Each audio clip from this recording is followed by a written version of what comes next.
And I'm going to present a concept to you. I don't know, maybe some of you are familiar with it, but I've been using it for my research in regards to the GDR, namely translation culture. So that's what I'm going to talk about now, is translation culture in the literary field of the GDR. When the German Democratic Republic was officially founded in October 1949, it was by no means an isolated state. Its founding rather reflected the global political situation at the time in a striking way. With the GDR, an East German state was created as the successor to the Soviet occupation zone after World War II. The resulting division of Germany into two parts manifested the global division into East and West at the beginning of the Cold War. The GDR was strongly tied to the Soviet Union, of course, especially at the beginning of its existence, but it also had intensive exchanges with other satellite states. This embedding in world political events made an exchange with other nations inevitable, which is why translational activities took on a supporting role for the creation and preservation of the socialist state. But not only political correspondence was made possible by translation, but also the establishment of a literary canon in the newly founded state. Literature especially was seen as a progressive instrument with which to form the new man, as Walter Ulbricht, head of state of the GDR until 1971, phrased it, to overcome fascism and to fight the US-American imperialism, as it was called. Along with the construction of a socialist society, the construction of a socialist culture was one of the most important aims of the regime. So far, this decisive role of translation has mainly been researched in regards to censorship. The focus of research in many works in book and literature studies, but also in translation studies, has been on the covert censorship for literature and also for literary translations in the GDR. Despite the importance of the censorship process for the translation practice in the GDR, this focus is somewhat limiting and excludes many aspects of the translation culture of the GDR. Translation culture, or Translationskultur in German, is a term coined by the late translation study scholar Erich Brunsch, who defined the term as a set of socially established, controlled, controllable norms, conventions, expectations, values, and behavioral patterns of all actors currently or potentially involved in a translation process. This reference to all actors involved in the translation process makes translation culture a sociological concept, which allows the researcher to move beyond the text-centered analysis of the original and the translation, and to look for the motivation behind translations, as well as the actual translation practice based on the experience of all actors involved. Brunsch further described translation culture as the consent and dissent on inadmissible, admissible, recommended, and obligatory forms of translation. On the one hand, it thus becomes clear that for Brunsch, translation culture is not a static construct, but that there is always a dynamic, changing element inherent in translation culture that comes to light through negotiation, so consent and dissent. Furthermore, this reference to negotiation suggests that Brunsch ascribes a certain agency to all actors involved in translation. This is particularly relevant if one wants to analyze, even in such ideological contexts as, for example, the GDR, how the actors work together, where competencies and responsibilities lay. This allows the researcher to move away from ubiquitous discourses and, for example, the dichotomy between censors and censored, and empowered and powerless. Based on this definition, I'd suggest that previously or currently existing translation cultures consist of the circumstances of translation, the discourses on translation, and the translation practice. Examples for the circumstances are, of course, censorship, but also the education and the status of translators and interpreters. Discourses on translation can also be, of course, influenced by restrictive forces from the outside, but can also cover, for example, the role or the self-perception of translators or interpreters, or also the quality of translation. The same is true for translation practice, which can also be limited by forces from the outside, but can also contain aspects such as translation strategies, the actors involved in the translation process, and many more. Analyzing a translation culture thus allows for a more thorough understanding of the importance and the relevance of translations, translators, and interpreters in a certain situation, and in case of the GDR, makes it possible to move away from a rather dichotomous understanding of translation history. As Brunsch says, these translation cultures are to be investigated or reconstructed in a descriptive way. This cannot be done on the basis of one source material, but must be undertaken by the means of different sources.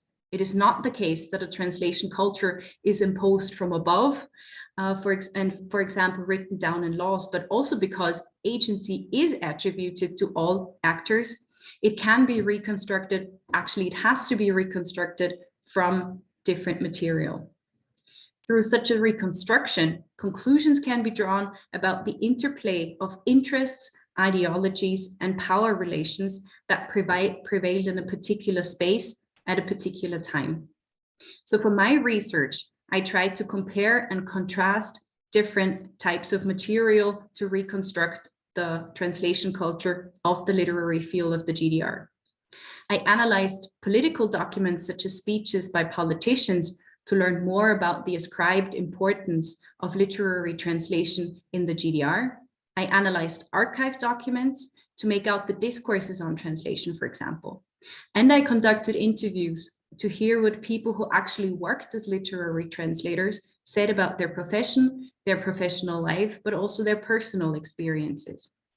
The fall of the Berlin Wall happened more than 30 years ago, but it is still possible to work with contemporary witnesses and ask them about their private and professional experiences.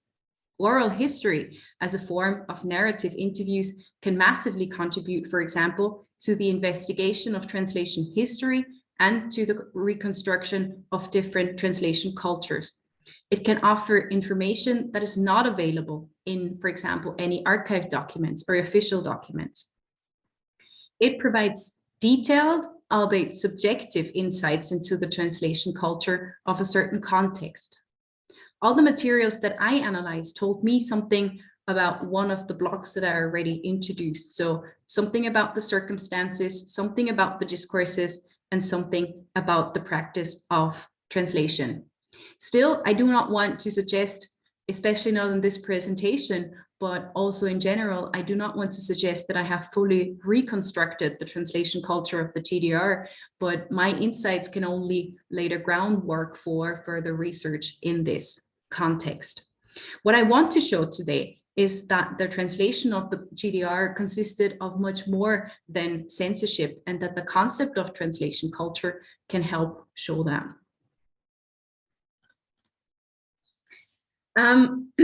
Still, censorship in the literary field of translation has been or was a very shaping factor, of course, and that is why I will also explain it briefly today, although I don't want to focus on it too much. Censorship was actually forbidden in the GDR, and the constitution of the GDR guaranteed freedom of opinion and speech. And this was also the reason why the censorship process had to be covert, and it was rather multi-layered. So it was not like it was one process or one step, but there were a lot of steps involved. For example, also the allocation of papers. So the publishing houses, for example, they could be controlled by the allocation of paper. Also, there was a very long planning phase for every publishing house. So, for example, if the state didn't want a publishing house to be very productive, then they just prolonged this planning phase. And the last step of this very long or very multi-layered censorship process was, in German, the so-called Druckgenehmigungsverfahren, or in English that would translate as print permit process. Publishing houses had to apply for a print permit at the central office for publishing houses in book trade that was basically just subordinate to the Ministry of Cultural Affairs. And in addition to the manuscript to be published, for example, the translation, but also the original text and a standardized form that you can see here in the presentation, this application also had to include a report written by the publishing house or literary expert stating why they regarded the book worth publishing. They also had to hand in a postface in comparison to a preface, written usually by the editor of the publishing house or also again by a literary expert. And these paratexts were intended to ideologically position the authors and their texts in the target culture, particularly with the regard to their educational value for the socialist reader in the GDR. And they also were intended to kind of excuse ideological or moral lapses of the authors or texts. In this way, publishers attempted to circumvent censorship in the form of actual textual alterations by discursively adapting the authors or the texts to the readership to the target field, which was a socialist state. The literary translators that I interviewed, and as I said, I conducted narrative interviews, so I didn't ask a lot of questions, but I just let the translators tell me their own story. And they never mentioned censorship by themselves. When I asked them in some of the interviews, the question came up, then they said that censorship had already taken place before they got the translation. So especially the editors at the publishing houses were in a way responsible for the selection and positioning of the appropriate texts and authors. So when translators were given the text, they usually did not have to change anything about the text. It was not their responsibility. So this is also the reason why translators felt rather free and unrestricted in their profession. And they didn't mention anything about censorship, anything about any restrictions they had to adhere to. So if these impressions about censorship are to be applied to the translation culture in the GDR, it can be stated that, first of all, editors were responsible for the censorship in a way. So they had to select texts and authors they thought would be deemed appropriate by the state, so that they would get the print permit for those authors and texts. They had then to position the authors and texts using the paratext of postfaces and the expert reports. These paratexts, or rather the discourses they contained, thus took on a performative role that was intended to protect against textual intervention, so to speak. Translating could therefore take place in a relatively protected environment. Furthermore, it became clear that a differentiated picture of censorship and also the role of translators and translation in research is only possible when all actors are included in that picture, and also if more than one a type of material is analyzed in research. So what else can be said about the circumstances of translation, which are not related in any sense to censorship? Literary translators in the GDR usually actually didn't study translation, but they studied one or two languages. And after they had finished their studies, they were then placed in publishing houses as part of the Berufslenkung, as that was called in German. That was like a job guidance process where they were put into companies, organizations, etc., where they had to stay for the first few years of their career. The lack of academic background in translation studies, of course, then also showed in their occupation and discussion of any related content, such as important theories or scholars. One of my interviewees, when I asked him about Otto Kade and the Leipzig School, replied that he was unfamiliar with these names and that he doubted the existence of these people or organization schools. Other translators showed a very negative attitude towards other discussions that were important among specialized translators in the GDR at the time, such as machine translation, because translation studies research in the GDR, of course, is still famous for the machine translation research they did back in the 60s. Not all of the literary translators were employed by publishing houses in the GDR. There were also freelance translators, and they were usually paid by pages. A part of their fee they got before handing in their work, before handing in their translation, which gave them a certain amount of financial security and also less pressure when actually translating. Furthermore, it was also possible for translators to receive a share in a book in the form of royalties or even licenses if the translations were sold to other publishers at home or abroad. Payment of translators was one of the factors why translators had a very high self-esteem through their professional experience. And that is something that I can tell from all the interviews, but also the archive documents that I analyzed. Literary translators in the GDR, but also specialized translators in the GDR had a very high self-esteem. And they also said that being a translator, or the profession of a translator, was highly regarded in the GDR, also because they had the opportunity, the possibility to go abroad, to speak foreign languages, to have connections to countries other than the Soviet Union and other satellite states of the Soviet Union.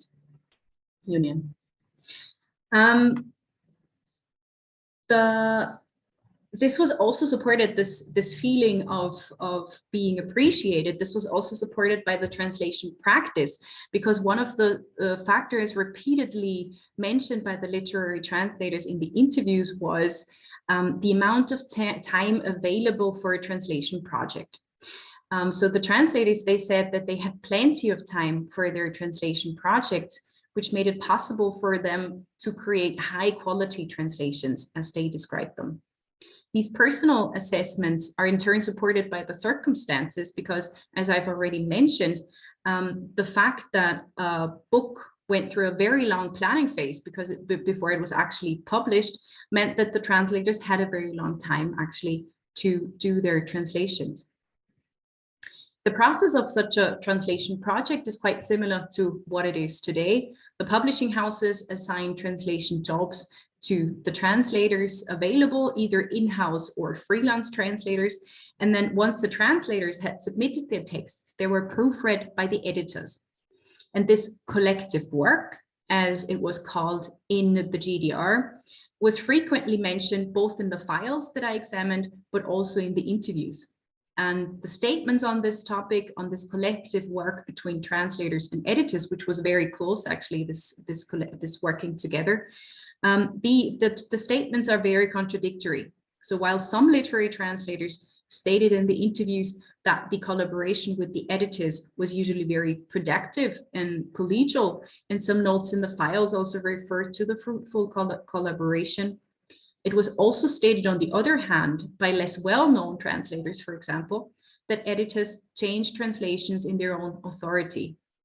So this contradictory nature of the statements reflects the dynamics of a translation culture and the agency, again, of the actors involved. So, for example, if a translator was already well known, then of course he had higher agency, and then the editor usually changed less in the text.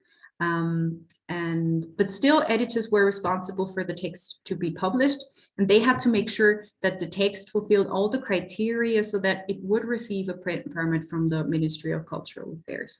Translators, on the other hand, they were usually seen as the people who just had to do the linguistic work. This leads me actually to the last element of a translation culture, namely the discourses on translation. The different responsibilities between editors and translators also led to certain assumptions about the quality and requirements of translations. Both in the archive files and in the interviews, faithfulness to the original was primarily demanded or cited as the highest quality characteristic. Especially at the beginning of the GDR, faithfulness to the original was held in very high regard. Over the years, the expressions adequate and functional translation became increasingly common, which in turn again illustrates the dynamics of a translation culture in the GDR. In both faithful and adequate translation, the focus was on the source text. So translation always had to be source text oriented. And above all, the information content of the source text had to be retained, including stylistic elements. In the official discourses, however, such as in speeches at meetings of the Writers' Union in the translators section, or the print permit files directed at the Ministry of Cultural Affairs, the restriction applied that this always had to be done in the spirit of a socialist society. Thus, in various texts, it was conceded that provided a text did not meet the qualitative demands of socialist society, it could or even had to be modified accordingly. After all, as they put it, no text from abroad would have been written for recipients in the GDR. A partially different picture emerges when one considers the statements of literary translators on the subject of quality in rather informal discourses, such as in the interviews that I conducted. The literary translators also advocated a translation that is adequate as possible, so true to the meaning, if a literary masterpiece was available.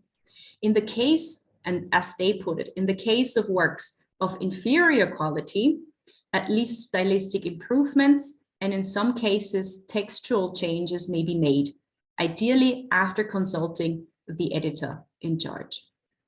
The reason for this was also, given for this was also as in official discourses to prevent a book to have an erroneous effect on the readers in the GDR. So one interviewee answered with the principle he applied to translating. He said, as literal as possible and at the same time as German as possible.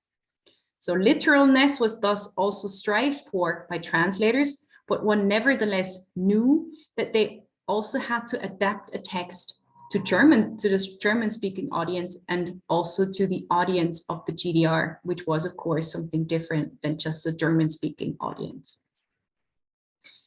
Still, and this also shows in the discourses also of the translators, they did not make changes to the content or in a broader sense, censor the content.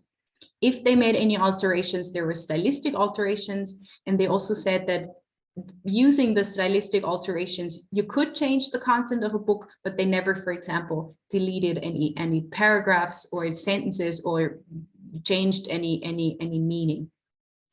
This was the responsibility of the editors, as I said, and they were superior to the translators, of course. These are only some insights into the circumstances, the practice, and the discourses on translation in the GDR, which make up for its translation culture. To sum it up, it can be said that the culture of the translation culture of the GDR was a very distinct and differentiated one.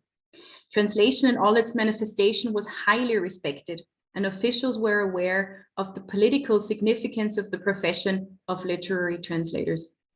For this reason, the profession was also controlled in various ways, although this took place primarily in the form of discourse control, for example, in the paratexts needed in the print permit process.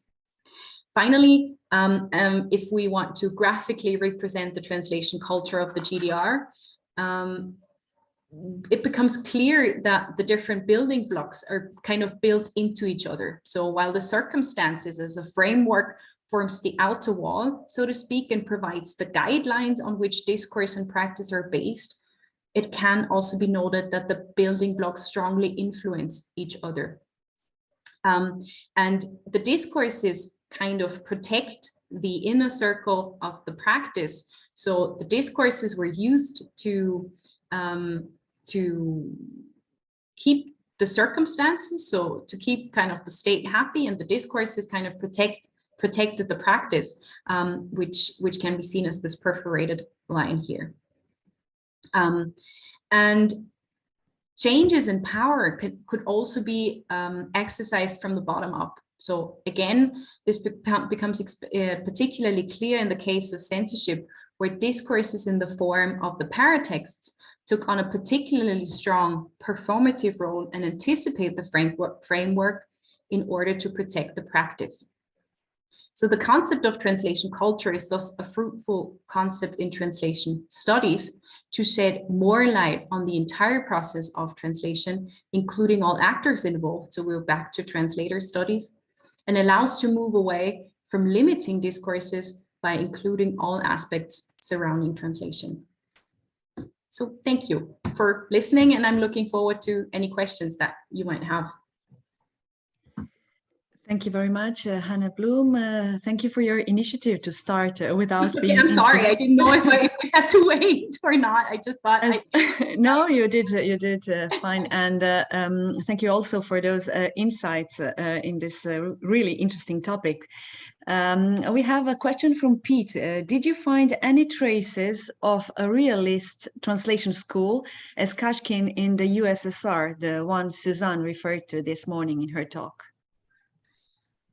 The thing is, literary translators actually, they didn't really work with any theories at all. So as far as I know, again, I can't speak, of course, for the entire translation culture of the literary field, but what I can say is that the specialist translators, they were really involved, both the translators in the university education, in translation studies, and they were trying always to work together, like practice and theory. And they also had in the discourses on translations, you could find a lot of translation theories in the discourses of specialized translators.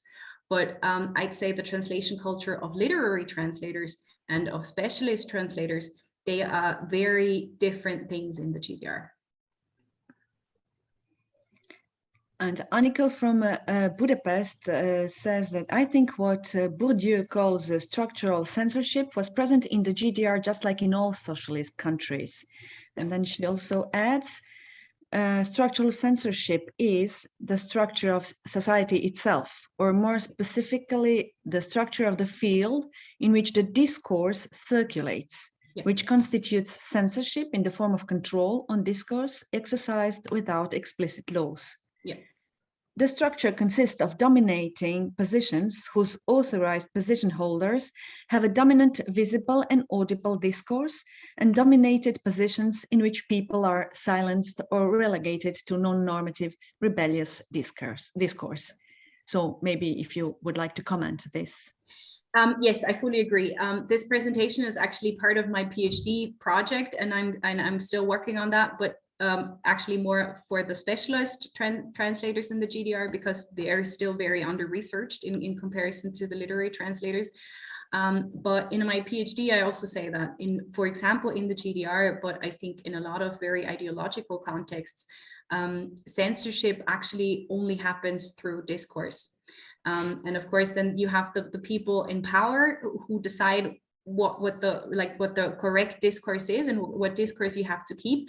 And then this actually then kind of provides you with a certain freedom if you keep to the discourse, because the practice itself is not what is censored, but it's rather really the discourses. And that can be seen in the GDR with these print permit files, because I actually also analyzed books for children, and the discourses that you have there in the postfaces, it's definitely clear it's not written for children, of course, but this postface was only written for the Ministry of Cultural Affairs.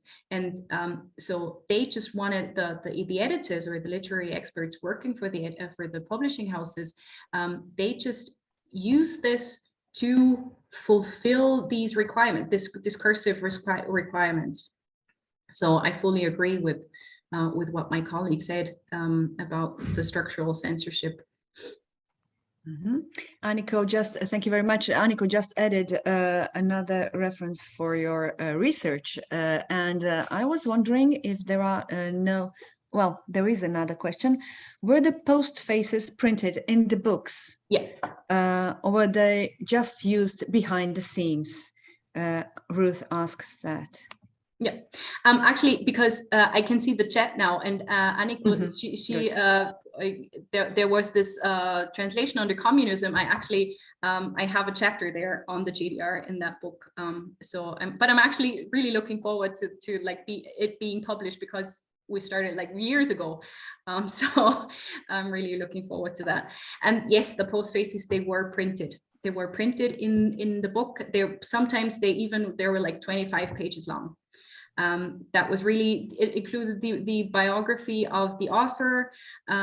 Sometimes it also, if it was like usually you could tell from the length of that postface whether the publishing houses thought it could be a little critical to whether they could get the print permit or not.